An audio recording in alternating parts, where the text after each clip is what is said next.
Hello, today I'm painting a painting of spring. What spring is to me, what I picture when I think of spring. Um, the basic reason why I decided to paint this is that I have a painting in my living room that is kind of central, and I wanted to kind of frame it with four other paintings that are thematically linked to each other, not to the central one, but to each side. The painting I want to frame is a 12 by 12 painting. So this is a 4 by 12 painting that will be on the left side of the painting I am going to frame using this. To start a project off, I drew just very thin sketches of what was my intent for this project. Here I imagined just a slice of a landscape of a park with a path going up a hill, at the top of which there's a tree, and under the tree is a bench. And all of the rest of the painting is sky. I ended up deciding to add a second tree after I'd painted the first one, for a reason you'll see later. To paint the sky, I started with a thick coat of very light blue. Here you'll see a weird jump or two. There was a problem with the recording software at this point in the video. When I was recording it, there was a problem with the encoder, it said, or something. But I started by this light blue coat. I added it with strokes only in one direction at first, mostly to see how it would look with the brush direction toward horizontal to the ground. And later, to smooth out the paint and to see if I liked the other direction better, I ended up painting, passing the brush in the other direction afterwards. I don't like the look of all of the paint strokes being a vertical, so I ended up going back and doing all of the lines horizontal. Not that it changed anything. Small spoiler alert: the color will be very different later, because the way I picture the sky in spring, it's a very rainy sky, but still very blue. In spring, at least where I live, there's a lot of random rain, even if the sky is fairly lightly clouded. So I went with a very gray but very blue sky, if that makes sense. So to add the cloudy texture, I went over the entire sky with a sponge dabbed in white paint. That gave a real nice texture. A bit too light for my liking, so later on I'll do a second pass with with some black added to my white to make a kind of darkish gray, but still very much blue, because I didn't wait for the blue paint to dry on the canvas before applying the white. So the blue got mixed with the white a lot, and also with the black later when I added it. So it made a really nice textured sky. I'm really happy with it. This project overall was a nice break from me painting eyes. I like my eye projects, but I was kind of feeling somewhat of a burnout after having done my fifth one, the City's Eye. And since I had planned on doing 25 and I had done 5, it sounded like a nice spot to take a bit of a break to paint something else. And it was really nice because it was to paint eyes. It's kind of a strict form. Like there's always the same eye foundation that I have to rigidly keep when painting the eyes. But here I was able to be a lot more free and loose with how I painted the lines and chose to apply paint, which felt really nice. I'm still going to be finishing the eyes at some point, but this was a nice break. I discovered that I really like the sponge with this project. I use it to make the texture of both the sky and the ground. Here I'm basically just scraping paint, applying the paint with by dragging the sponge, which makes lots of thin lines and marks on the paint. It kind of scrapes off part of the paint as it applies it, which gives it a nice texture in my mind.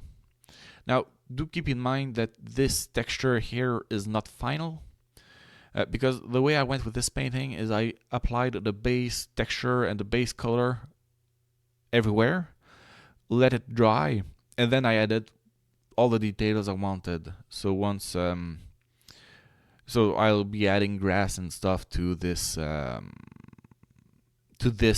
part of the ground.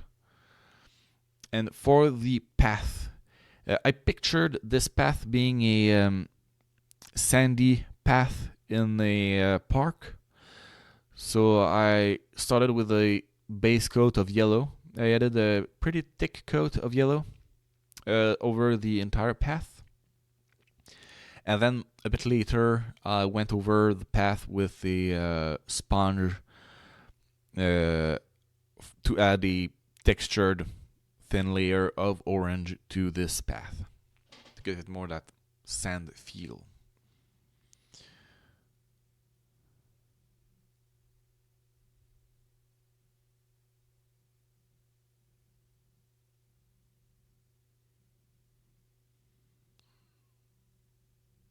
As I'm talking right now, I have done the base coat for similarly for summer, and I'm probably going to be finished painting summer sometimes later today. But I'm not going to be painting autumn and winter soon, I think. It was really easy for me to paint spring and summer because that's kind of where we are season-wise where I live. So it felt right and I was in the mood for it. But winter and autumn are kind of too far away right now, so I kind of just don't feel like painting them. Because the sponge was a bit too large for the path, instead of applying it the same way as I did for the sky, I kind of just put the paint around the sponge and rolled it onto the path. I'm really happy with the result. I didn't go much over the lines. Not that it matters, since it's just a base coat and there's texture added later, but it felt like a good technique. And here I am painting the first tree. The main reason why I painted a second tree is because of how happy I was with how this specific tree turned out. I've had some trouble painting trees, and this tree feels like it's the tree I've painted that has turned out the best. It feels much more natural than any other tree I've ever painted, including the second one. The second one is not a bad tree. Had I not painted the first tree first, the second one would have been my best up to that point. But the first tree's success is why I painted the second one. And the second one was good, but not as good, is how I would describe it. To make this tree, I started by making a basic trunk shape and making some kind of triangles for the roots going into the ground at the bottom. And then from the trunk, I just made swoops up and kind of randomly curving for the branches. And then from those branches, I made smaller swoops. And here I applied thin paint every swoop I did, but I didn't stop myself from painting over a already made branch. That I feel was the trick to making this tree as good as it is, because the blue of the sky can be kind of seen through the branches, even the ones that are painted, because the paint is so thin. Most places we can see the sky through the branch, through the brown paint of the branch itself, which gives, I feel, a lot of depth to that tree. And here there's one of the instance of me painting outside of the frame that the camera can see. This canvas being was too large for the camera to pick it up fully always, so it just didn't. I try to be mindful of that, but it's sometimes hard.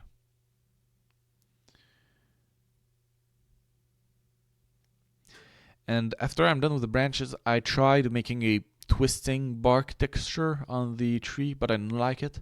So I kind of skipped where I made the twisting texture and just showed me smoothing out after the twisted painture and the edge of the tree. So the tree is kind of just smooth. And here I paint the second tree. I basically tried to replicate the success of the first one, but the first one I was kind of just not thinking. I was in the zone and doing it by without thinking. The second one, since I was trying to replicate something I'd already done, I feel like I was too much in my head for it. So I was thinking too much about it and kind of turned out not as good looking as the first one. It's hard to explain. That's a lot of emotion and internal monologue that happened at the time, so it's hard to explain sometimes.